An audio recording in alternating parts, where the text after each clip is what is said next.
Hello বন্ধুরা, আমরা কিছুদিন আগে ইকো পার্কে ঘুরতে গিয়েছিলাম, তার ভিডিও নিয়ে চলে এসেছি। এই তো দেখো, এটা হচ্ছে গোলাপ বাগান।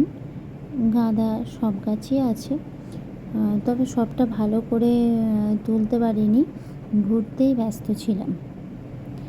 আমার বিয়ের পরপরই ঘুরতে গিয়েছিলাম।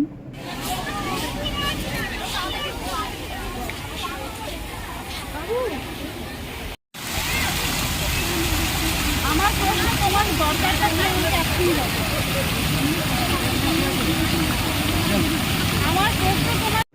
আমার বিয়ের পরপরই ঘুরতে গিয়েছিলাম, খুবই আনন্দ করেছিলাম। আমরা ভাই বোনেরা গিয়েছিলাম, আমার হাজব্যান্ড, আমার ননদ, আমি গিয়েছিলাম, আর ওইদিকে আমার ভাই বোনেরা গিয়েছিল। খুবই আনন্দ হয়েছিল। বাড়ি থেকে সব খাবার করে নিয়ে যাওয়া হয়েছিল। আমরা বাইরের কোনো জিনিস খাইনি, বাড়ির জিনিসই খাচ্ছি। এই মুড়ি, ছোলা, এই রুটি, পরোটা, এই সব আর কি। কেক, মিষ্টি, শেষে একটা কেকও কাটা হবে, ওটা আমার ননদ বানিয়েছে, দেখবে।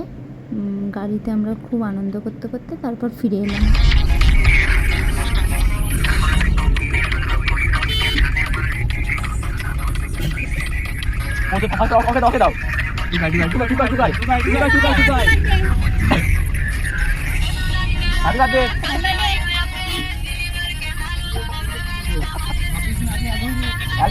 সেদিন আমার একটা ভাইয়ের জন্মদিনও ছিল, এই যে আমি আর আমার হাজব্যান্ড। তারপরে এই তো কিছু কিছু জায়গায় ঘুরেছিলাম, সেই ফটো। তারপর আমি আর হাজব্যান্ড। কেমন লাগলো অবশ্যই জানিও।